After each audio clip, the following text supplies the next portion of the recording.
When you're a YouTube creator, you don't have to have that perfect quality photograph, sound, everything like that. What you're getting from me is exactly what I'm hearing out here and what I see out here. Beautiful, beautiful.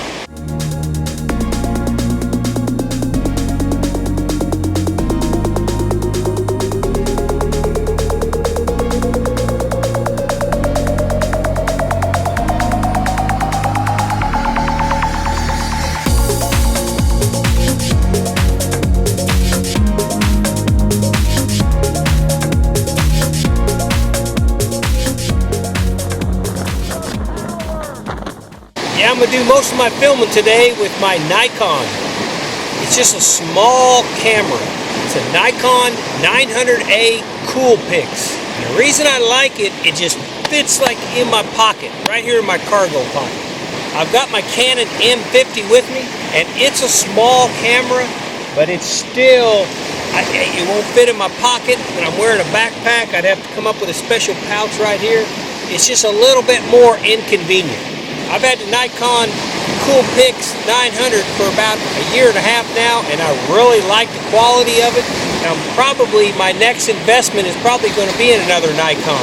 I think they make a Nikon 1000 Coolpix, which is a little bit of an upgrade from the 900. But I like it.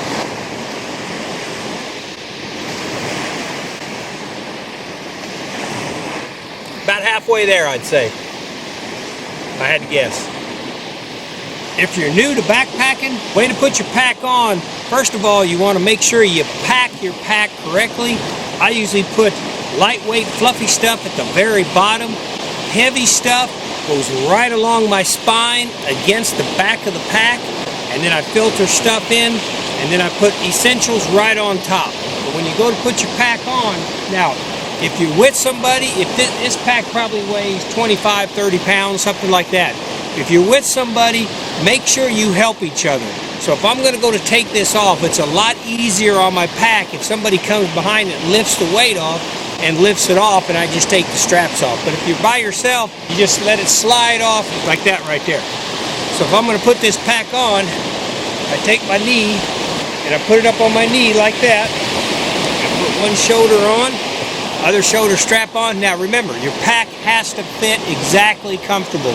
So before you even go on your excursion, you need to make sure you're walking around your neighborhood and the pack feels really good. No surprises once you get out there. So you get it situated like that right there. I always like to grab my belt and the waist of my pants, pull them up. Your waist belt should be sitting right on the bone of that hip right there. Bring your waist belt around like this. Snap it. Pull it tight. Pull it tight. Now, get it up there on your back. Kind of get it up there like that. Lean over. Now, crank on these right here. Crank on them. That's right. There we go. There we go. Now, the reason you want to crank on that is you get this nice and tight. Now, when I lift up, all that weight is transferred to my hips. That's where you want it. You don't want it on your shoulders. You don't want it on your collarbone right here. All the weight is on your hip right here. Now you can adjust that as you go. If your hips start getting sore, then you can always loosen that up and tighten your straps up. Sternum strap is nice to put on. That kind of keeps your straps from moving around, kind of keeps the pack from bouncing around. But there you go. You're all ready to go. Rock and roll. You got to step over a log, you know. You got to step up, come down, step up, come down. And your pack's not flying left and right and going to throw you down in the dirt. Let's get on down the trail. What do you say? Take the time to take the photo, or you won't know what you missed. Take the time to take the photo, and you will have captured the very best.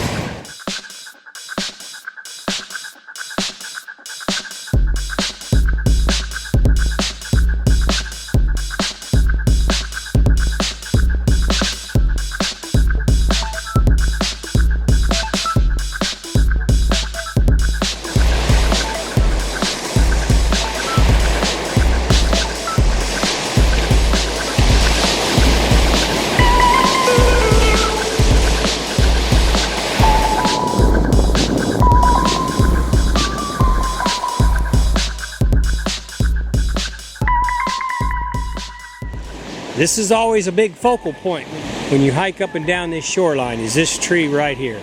He's been here for a long time and he is hanging tough. But you just wonder how much longer is he going to be able to go.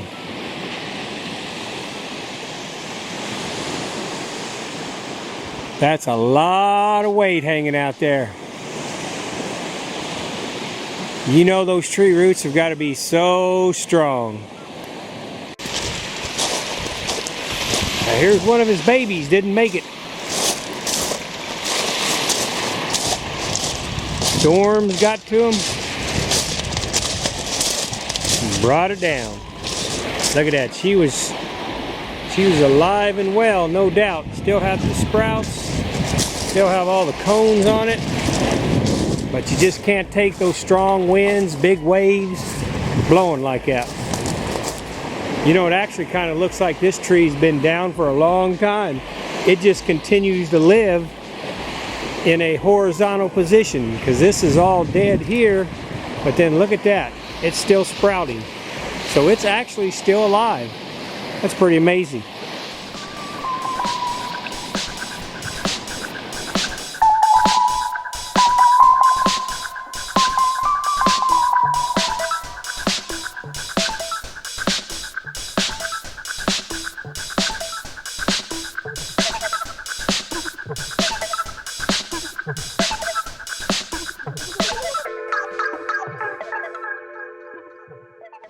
I think that actually has to be one of the prettiest rocks I've ever seen out here on 12 Mile Beach. That is beautiful.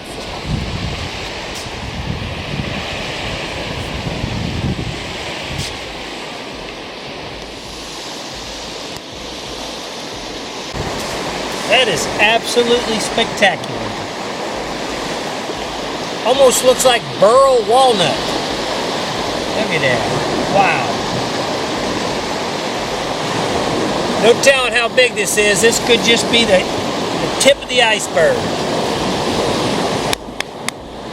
Man, that is beautiful. One beautiful rock. Wow.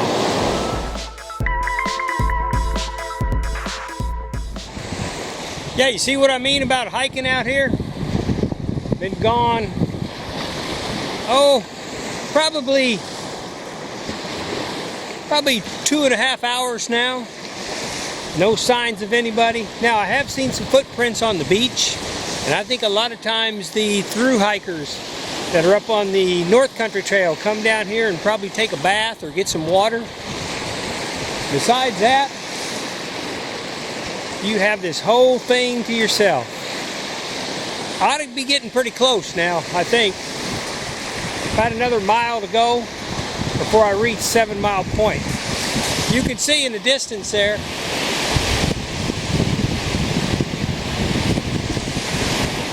that point sticking out, that's Picture Rocks. That's where the big cliffs are. You could really only go so far walking before you'd have to jump up on the North Country Trail if you wanted to go all the way to like Castle Rock and then on to Munising. But this is one beautiful section right here.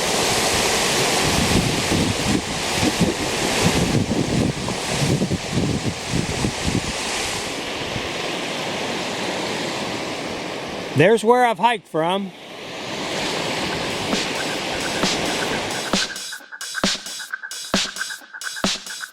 Up on a little pinch point right here. Sometimes the water is too high and you can't get around this bend right here. If that's the case, I'll have to go up on the North Country Trail and try to come around this point. If that's the case, I'll definitely throw my orange on. So it's gotten pretty warm out here. I had a shirt on underneath this one that I've taken off. I had my sweatshirt that I've taken off. I have my sock hat that I've taken off. Although I knew it was going to get this warm, in my backpack, I do have everything that I've taken off so far, but I do have a down jacket, complete set of Marmot rain gear, emergency blanket, some rope, a few other things. Even though I knew how warm it was going to get today, still, once again, being a solo hiker, being a solo camper most of the time, you realize, and even in the canoe or the kayak, you realize if something happens out here, you are totally on your own. So if I stepped into some kind of giant hole and broke my leg in half, I could crawl up here to the shore, but I'd probably end up spending the night. I don't know how somebody would find me. I do have a cell phone with me. I'm not sure if I could get any service at all, even emergency service out here. I always carry everything that I could spend the night and survive. The real problem would be tomorrow, by 5 o'clock, it's going to be cold and it's going to be raining. And now, whoo, the intensity just stepped up quite a few notches right there. But I'd still be okay with my shelter and my warm clothes, and I hope eventually somebody would come looking for me. Probably wouldn't be a bad idea to leave a note in my Montana, which I did not do. Of course, I don't want to leave it on the dash. People know I'm way down here. Anybody with ill intent, well, guess what? They might try to take some of the things I've got in Montana. I don't know.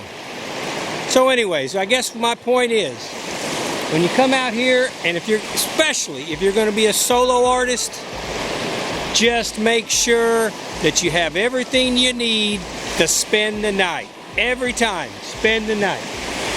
Just in case.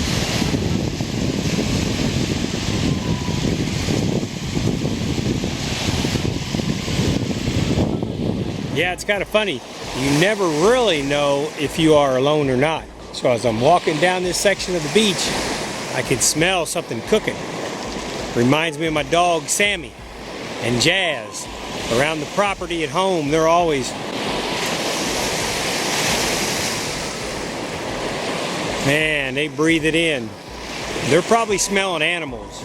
Raccoons, skunks, coyotes, things like that. Possums. But this is food. Somebody's frying something. And it's coming on down the beach here, so they're up ahead of me somewhere. Probably some North Country Trail hikers. Probably cooking them a good breakfast or maybe even a lunch. I'd say it's got to be getting close to lunchtime. Maybe. I don't know.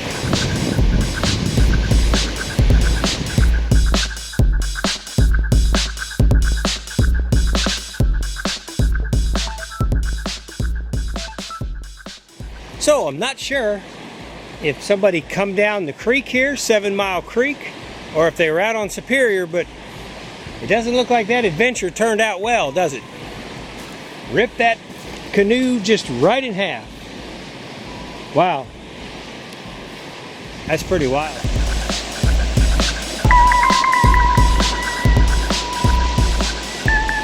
Made it to 7 Mile Point. Next stop would be Little Beaver Lake, which I don't believe I'm gonna do today. You go to cross this right here.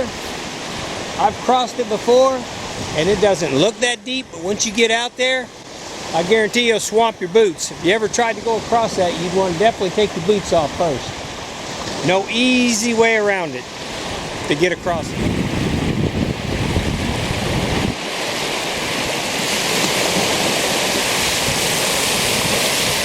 Now, if you had a drone right now and you flew it up in the air, you could look back down and you could definitely see where this creek is flowing into Lake Superior, and it flows all the way down. It's got that rust color to it. And that, it's my understanding that a lot of that comes from the tree roots, the cedars and different kind of trees that they have here, and the roots will omit that brown color like that.